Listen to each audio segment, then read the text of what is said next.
Welcome back. This is Suiverp, and as we stand here watching the lava drip from these drip stones, I heard some sounds.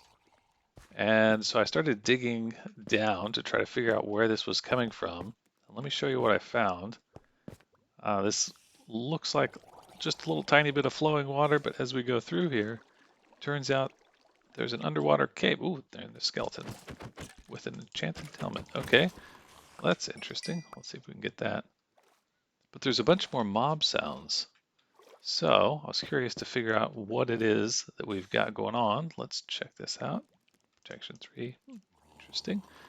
And it looks like there's a cave. This is right underneath where we've got some stuff built up on a hill. So we should light this up and get rid of those mob sounds because that's just obnoxious. Oh, it goes up a little ways. Oh, and down. Oh, goodness. Look at that. Hello there.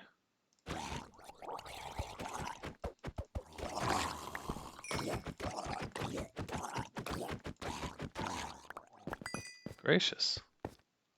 Oh, wow. All right. How did we get it?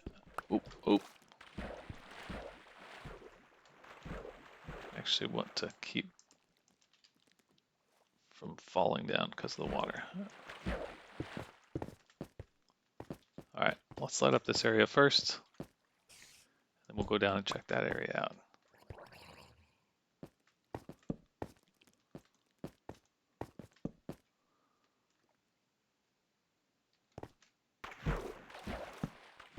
Oh, okay, this is not as big as I thought.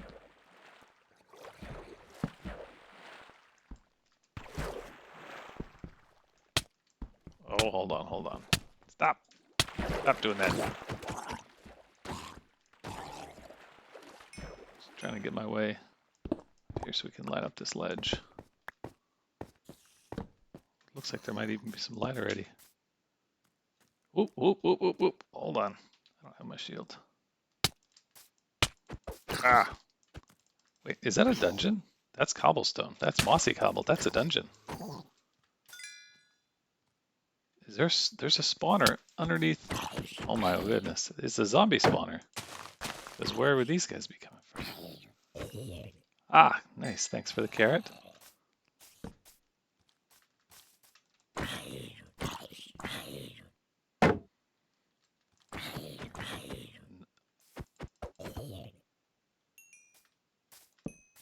Oh my word, this is another zombie spawner. Look how high we are. This is Y level 71. Projectile protection, a saddle, some string. Yeah, we'll take all of this. We're early game. We're poor. We don't mind. That is crazy. Where is this relative to the rest of the stuff that I've been building? Let's just go up. This is nuts. Oh, there's something else. Yeah. Oh, wow. I've already lit this part up because this is directly under the top of the, oh my word, that's crazy. No wonder I was hearing mob noises.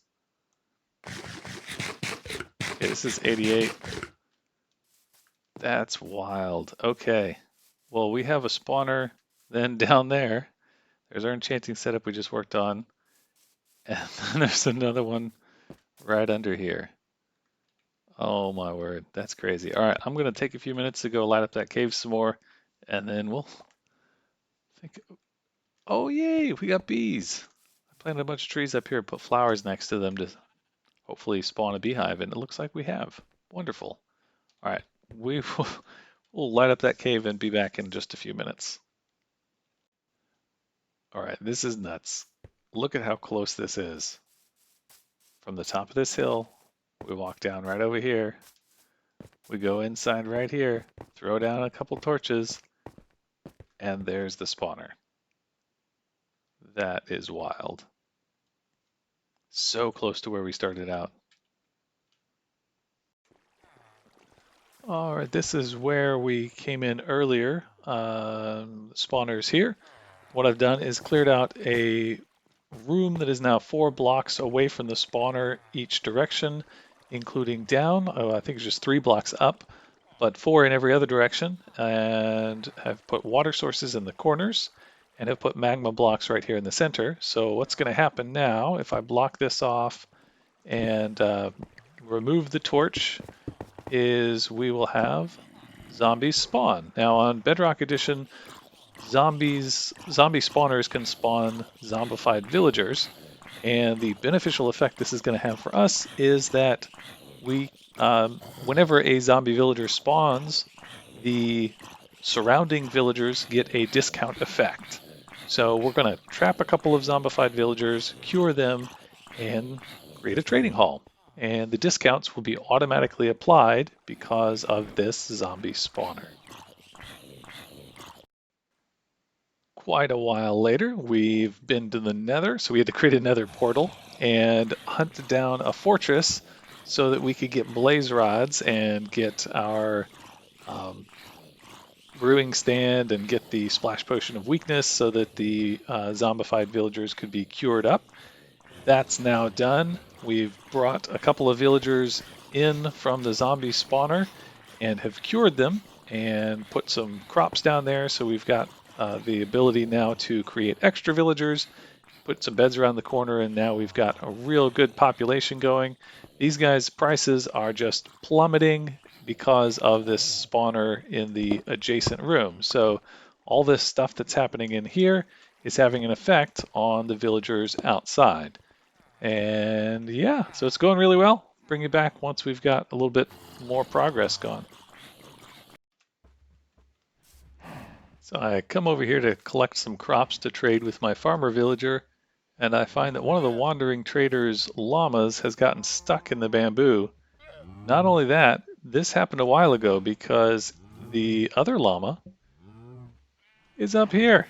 He must have been on top of the bamboo as it grew, and now he's at the top of the bamboo, just stuck in there in the middle.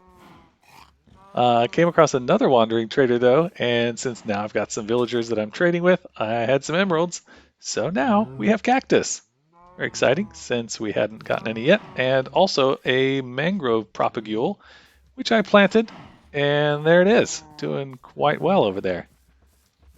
Turned into a very sizable tree. So that's going nicely. This is the entrance that I have created to the little trading hall area. And as you see when you come in here, we have got quite a lot of villagers going on. Look at all these guys.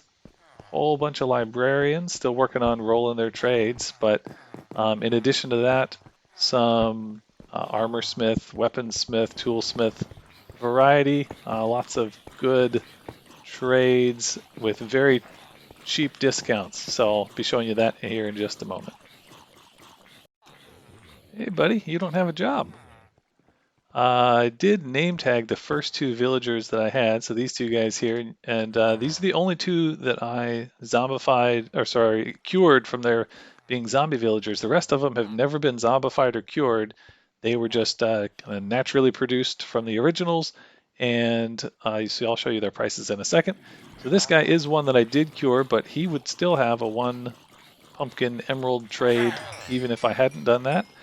Let me show you some of these other guys over here. So here we have an armorer, and he will trade master level gear for 1 emerald, and pretty sweet.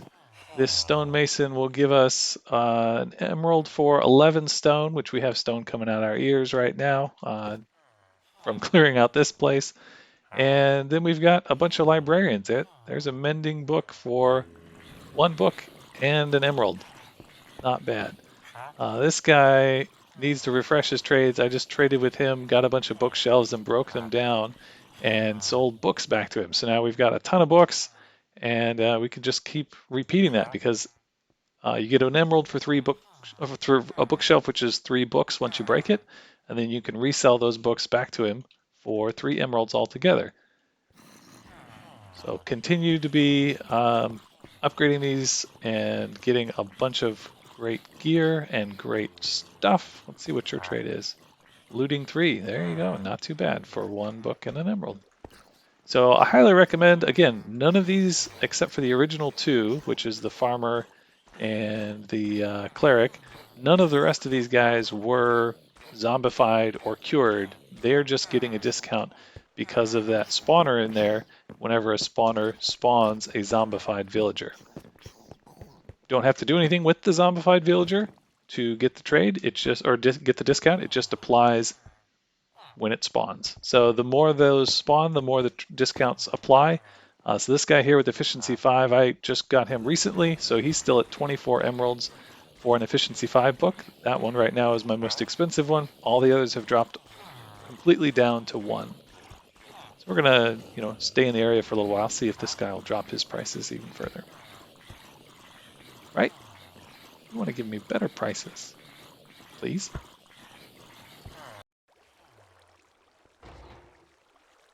The keen-eyed observers among you will notice a couple of differences here. There's a little bit of a stone lip that wasn't there before, and now there's water dripping from the ceiling. Don't worry, we do not have a plumbing issue.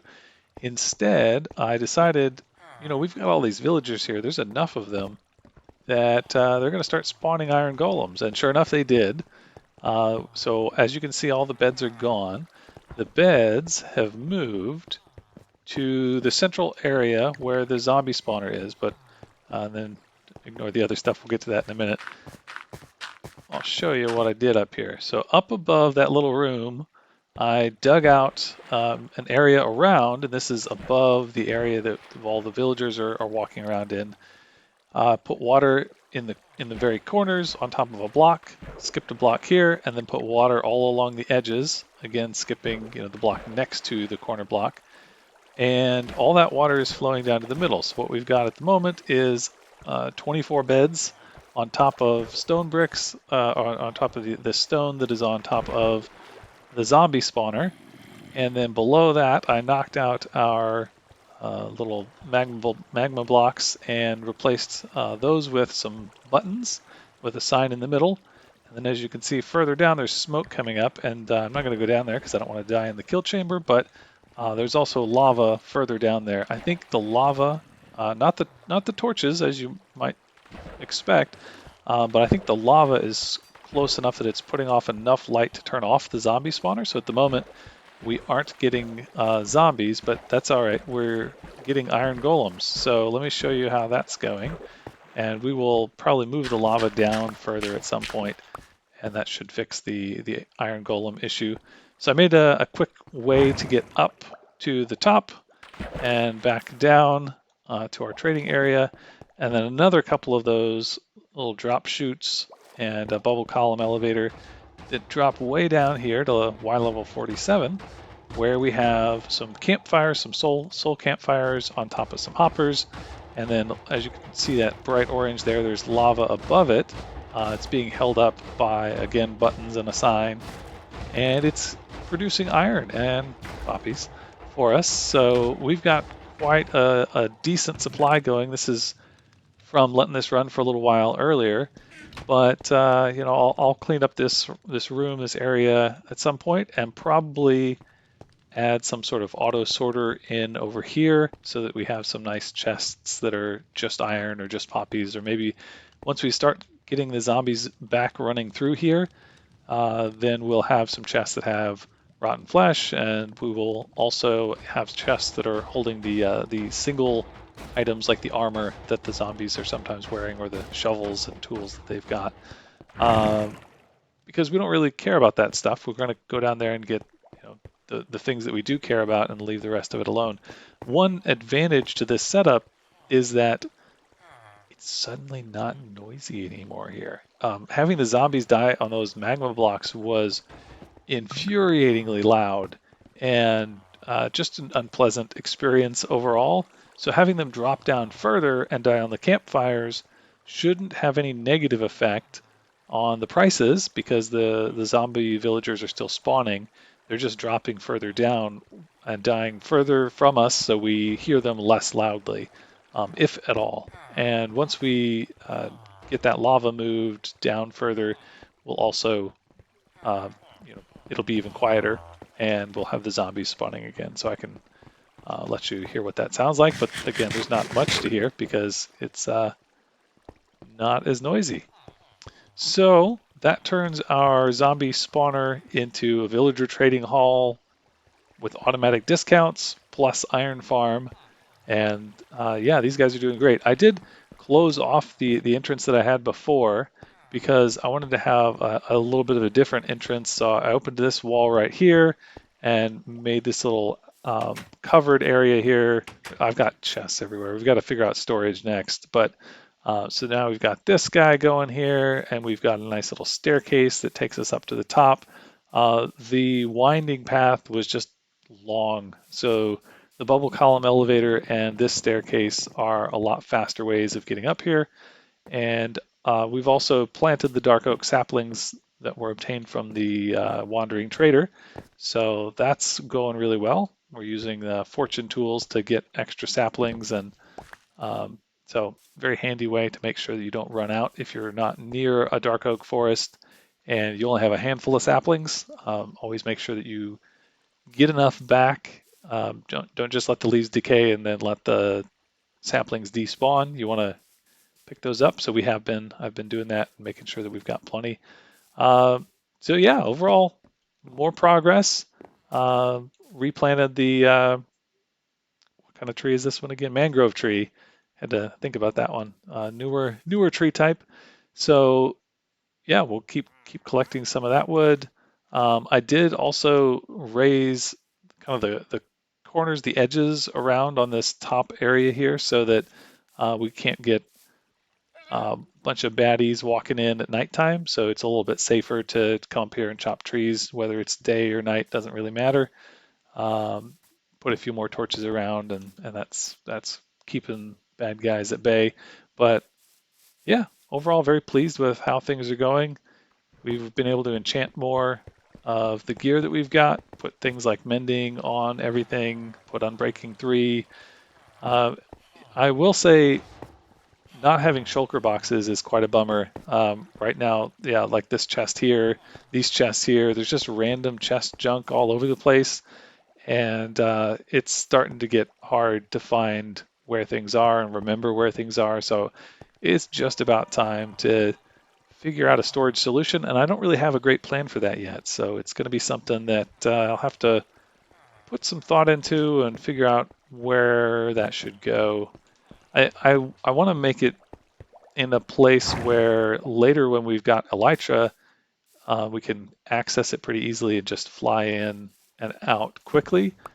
So although I do kind of like the idea of underground storage in general, having it somewhere maybe on the top of this hill in some sort of structure would be a lot more convenient. So coming eventually. We'll see when it's time time to do that. But yeah, I mean, looking around, there's really not much by way of builds at this point. So just some little tiny roofing and some stairs and little tiny hidey holes in the ground. So not much by way of structures. It's probably about time for us to actually build something in this series.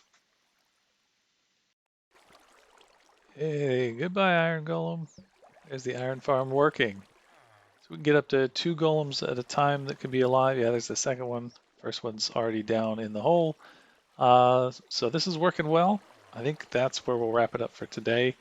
We've got a lot of villagers we can trade with. We've got an iron farm, working iron farm.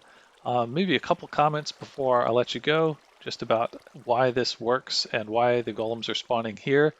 A few updates ago, we did have a change where there has to be, I think it's 6 blocks above the beds. The beds are all centered there, clustered there in that way, so that the golems spawn at or above this level here. They spawn as high as they can. So if this was all blocked off and we just had the spawner area room with the beds right here, they would be spawning underneath this floor down where the villagers are, which is not what we want. We want them separated out so that we can send them into this killing chamber. And so that's what we're doing. And they have not spawned in where the villagers are since I cleared out this area here. So they do look for the highest spawnable area. And yeah, putting the beds right here in the middle, make sure that the center of the village which is which determines the radius around which the golems are going to spawn, is centered very tightly right here.